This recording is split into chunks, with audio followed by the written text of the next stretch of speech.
अच्छा जी, अस्सलाम वालेकुम।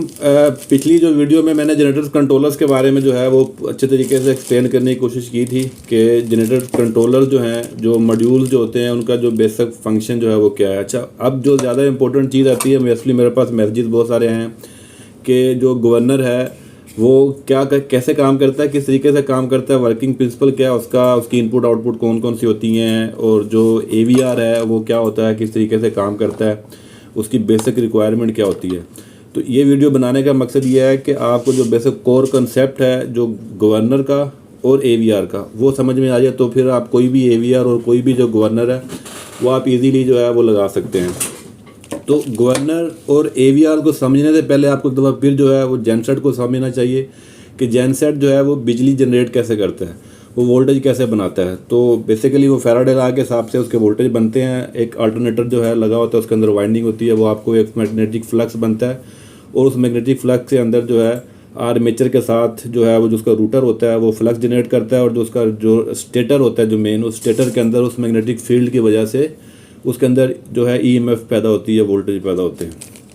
अब उन वोल्टेज को कंट्रोल करने के लिए ये AVR होता है, ठीक है।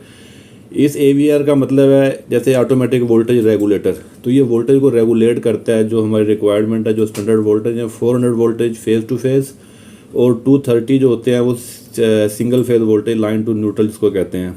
तो ये AVR बेसिकली एक्साइटेशन को कंट्रोल करके वोल्टेज को, जो आउटपुट के पॉइंट पे हमें वोल्टेज मिलते हैं उनको वो कंट्रोल करता है। तो डिफरेंट मैन्युफैक्चरर्स हैं AVR के, लोरासम है, स्टैमफर्ड है, मैकाल्टे है, ये तमाम वो बिग ब्रांड हैं जो कि AVR जो है मैन्युफैक्चर करते हैं डिफरेंट कंपनीज़ के लिए। इस तरीके से गवर्नर जो है वो इंजन, जो अल्टरनेटर वाला अलग हिस्सा होता है, समझ लेंगे पार्ट A अल्टरनेटर है और पार्ट B जो है वो इंजन है। तो इंजन की जो स्पीड है, उसकी RPM है, उसको कंट्रोल करने के लिए जो है वो डिफरेंट तरह के गवर्नर इस्तेमाल किए जाते हैं, ठीक है। डिफरेंट गवर्नर है, इसमें वुडवर्ड है आपके पास, GAC का होता है, हैंड्समैन है, इस तरह के बहुत सारे जो गवर्निंग सिस्टम को बनाते हैं। उसमें कमन्स भी सर फहरिस्त है, कमन्स भी EFC कार्ड के नाम से गवर्नर कार्ड बनाता है, गवर्नर्स बनाता है, और डिफरेंट और ब्रांड भी हैं जो कि फ्यूल गवर्निंग सिस्टम को बनाते हैं। तो गवर्नर बेसिकली करता क्या है, तो पहले मैं आपको गवर्नर्स बताता हूँ, गवर्नर्स की इनपुट और आउटपुट क्या होती है। स्टैंडर्ड है, दुनिया का कोई भी गवर्नर हो तो उसकी रिक्वायरमेंट जो होती है वो सिमिलर ही होती है। इंजन्स को समझ जाएंगे तो गवर्नर कोई भी रिप्लेस करना मसला कोई नहीं है।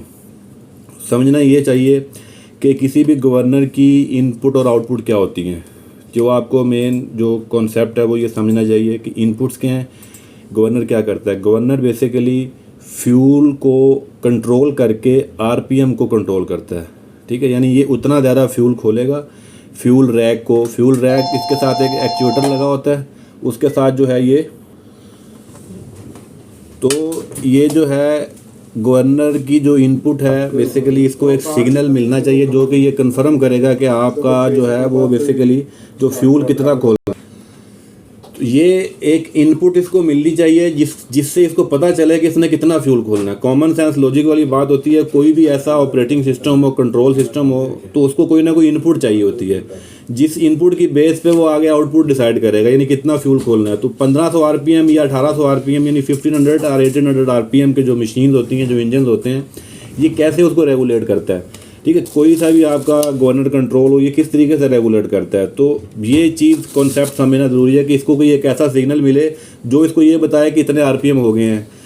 अगर ये RPM कम है तो ये ज़्यादा फ्यूल खोलेगा, अगर ज़्यादा तो ये फ्यूल कम करेगा। तो ऐसी एक इसको इनपुट चाहिए, तो इसको एक इनपुट लाजमी मिलती है जिसको फीडबैक कहते हैं।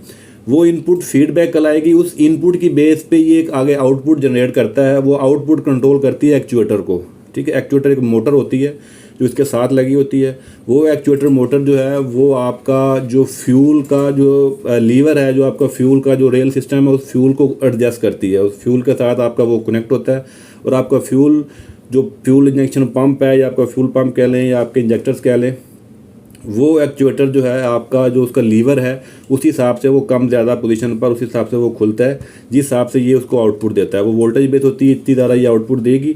ये अगर आप देखें तो यहाँ पर आपको ये A और B पर एक्चुएटर आपको नज़र आ रहा है। ये कॉमन होगा तमाम जितने भी जो गवर्नर हैं उनके ऊपर जो है वो आपको ये कॉमन मिलेगा एक्चुएटर की पोजीशन, ठीक है। ये एक्चुएटर ये बेसिकली इसकी आउटपुट है, तो ये आउटपुट देगी उस एक्चुएटर मोटर को। इनपुट क्या है, इनपुट जो इसको मिलेगी आप अगर आप जाएंगे तो ये आपको देखें यहाँ पर पिकअप लिखा होगा C और D, तो मैग्नेटिक पिकअप होता है जो इसको इनपुट सेंसर कहलाता है, जो इसको इनपुट देगा, इसको बताएगा कि इतने RPM हो चुके हैं। जैसे ये अगर आप देखें तो ये एक MPU है जो कि फ्लाई व्हील उसके साथ लगता है, और यहाँ पर एक मैग्नेटिक टिप होती है, और फ्लाई व्हील के जो टीथ होते हैं वो जब रोटेशन करते हैं, रोटेट करते हैं, उसके रोटेशनल फोर्स की वजह से यहाँ पर कुछ वोल्टेज पैदा होते हैं, 5, 6, 7 वोल्ट पैदा होते हैं। तो ये आउटपुट पे वो वोल्टेज जो हैं वो बेसिकली इस गवर्नर को जाते हैं, यहाँ पर इस गवर्नर को।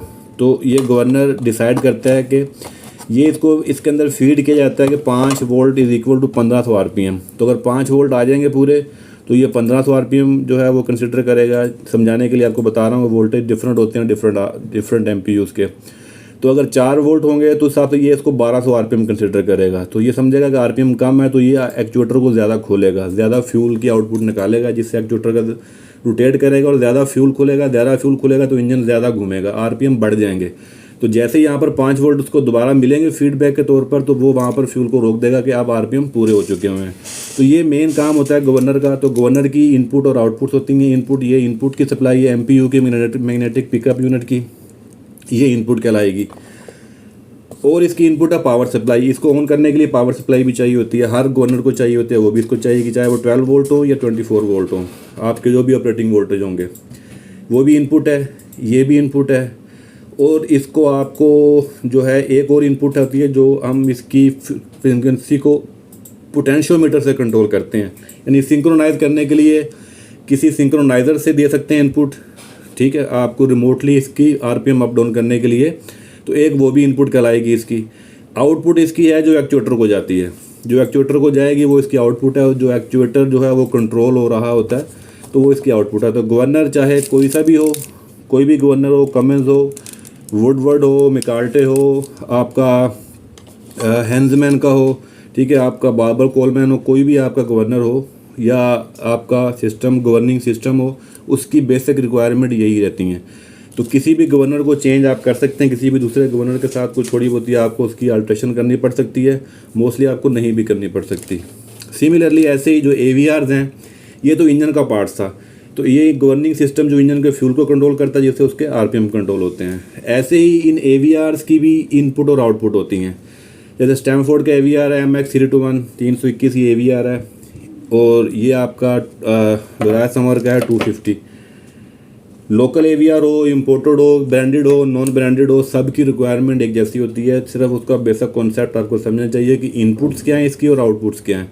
तो जो इनपुट्स होती हैं उसको समझना है कि इनपुट क्या है। इनपुट जो इसकी मिलेगी बेसिकली वो फीडबैक है। सिमिलरली जैसे गवर्नर में जो मिलती थी MPU के थ्रू मिलती थी फीडबैक, वो इसकी इनपुट थी। यहाँ पर हम अल्टरनेटर की सेंसिंग देते हैं, वो 110 वोल्ट भी हो सकते हैं, वो 230 वोल्ट भी हो सकते हैं, और 403 फेज वोल्ट भी हो सकते हैं। डिफरेंट AVRs की डिफरेंट फीडबैक सेंसिंग है। सिंगल फेज भी होती है, 3 फेज भी होती है, ड्राइंग पे मेंशन होता है, ठीक है, वो समझना कोई बहुत बड़ा मुश्किल नहीं है। एक तो वो इनपुट है जो इसको बताएगी कि 400 वोल्ट पूरे हो गए, एक्साइटेशन रोक लो। ऐसे ही आउटपुट देता है गवर्नर। जो आउटपुट देता था वो आउटपुट जाती थी एक्चुएटर मोटर को, एक्चुएटर मोटर उतना ज़्यादा फ्यूल खोलती थी। ये आउटपुट देगा एक्साइटर को, F1 F2 इसके ऊपर पॉइंट होता है, जो एक्साइटर को जाती है सप्लाई, जो स्टेटर एक्साइटर होता है उसको सप्लाई जाती है। तो स्टेटर एक्साइटर उसी हिसाब से ज़्यादा एक्साइटेशन वोल्टेज पैदा करता है, जिससे ज़्यादा मैग्नेटिक फ्लक्स पैदा होती है एक्साइटेशन करंट की वजह से। और जो एक्साइटर रूटर होता है उसके अंदर उतने ही ज़्यादा वोल्टेज पैदा होते हैं, फिर वो मेन रूटर को उतना ज़्यादा एक्साइट करता है। तो मेन रूटर डायरेक्टली जो है वो कनेक्ट होता है रूटर एक्साइटर के साथ, तो वहाँ से वो उसकी मेन एक्साइटेशन जो होती है वो रूटर के साथ होती है। तो गवर्नर की तरह गवर्नर एक्चुएटर को खोलता है फ्यूल बढ़ाने के लिए, और AVR जो होता है वो एक्साइटर को ज़्यादा करंट वोल्टेज देता है, वोल्टेज देगा, ज़्यादा एक्साइटेशन करंट बनेगी, ज़्यादा मैग्नेटिक फ्लक्स बनेगा, ज़्यादा वोल्टेज पैदा होंगे। तो फीडबैक से उसको पता चल जाएगा 400 वोल्ट पूरे हो गए हैं। अगर 390 होंगे तो थोड़ी सी एक्साइटेशन और बढ़ा देगा तो 400 हो जाएंगे, 420 हो गए तो एक्साइटेशन कम कर देगा।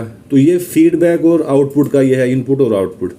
सिमिलरली इसकी भी जो है वोल्टेज हम पोटेंशियोमीटर से भी कंट्रोल कर सकते हैं और एक रिमोटली इनपुट से भी कंट्रोल कर सकते हैं। तो वो इनपुट कहलाएगी। जैसे गवर्नर में इनपुट थी, ऐसे इसके अंदर भी इनपुट है, सिंक्रोनाइज करने के लिए, पावर फैक्टर मेंटेन करने के लिए, रिएक्टिव पावर शेयर करने के लिए। रिएक्टिव पावर इससे शेयर होती है और एक्टिव पावर इससे शेयर होती है। ये चीज़ याद रखनी है। जब भी हम जैसे अगर सिंक्रोनाइजेशन लोड शेयरिंग पे जाते हैं तो 2 पावर शेयरिंग होती है। तो ये एक्टिव पावर शेयर करवाता है गवर्नर और रिएक्टिव पावर ये शेयर करवाता है। तो इनपुट और आउटपुट इसकी सेम ही होती हैं। इसमें एक ड्रूप सिटी की भी इनपुट होती है AVR में, जिससे वो उसका जो सर्कुलेटिंग करंट है बेसिकली वो उसको माइनस करने के लिए ड्रूप सिटी की इनपुट दी जाती है, जो कि पैरेलल ऑपरेशन के लिए मोस्टली उसकी ज़रूरत पड़ती है। और वो तमाम जो बड़े AVR जितने भी उसके अंदर ड्रूप सिटी की भी इनपुट होती है। तो ये बेसिक सा ओवरव्यू था AVRs और गवर्नर्स के हवाले से, ताकि आपको बेहतर पता चल जाए कि जेनसेट में जो थर्ड पार्टी इक्विपमेंट होता है, AVR है, गवर्नर है, या उसका जेनसेट कंट्रोलर है या कार्ड है, उसकी रिक्वायरमेंट क्या होती है, वो किस तरीके से चेंज होता है। तो आप जो है इजीली AVR भी बदल सकते हैं। सिर्फ ड्राइंग देख के वो इनपुट और आउटपुट देखें और रिक्वायरमेंट पूरी करें तो आप उसका AVR रिप्लेस कर सकते हैं। बाकी फर्दर और आपकी कोई रिक्वायरमेंट हो, कोई क्वेरी हो, तो you can text me on the comment section. I will reply you as soon as possible. Thank you very much. Wish you all the best of luck. अल्लाह हाफिज़।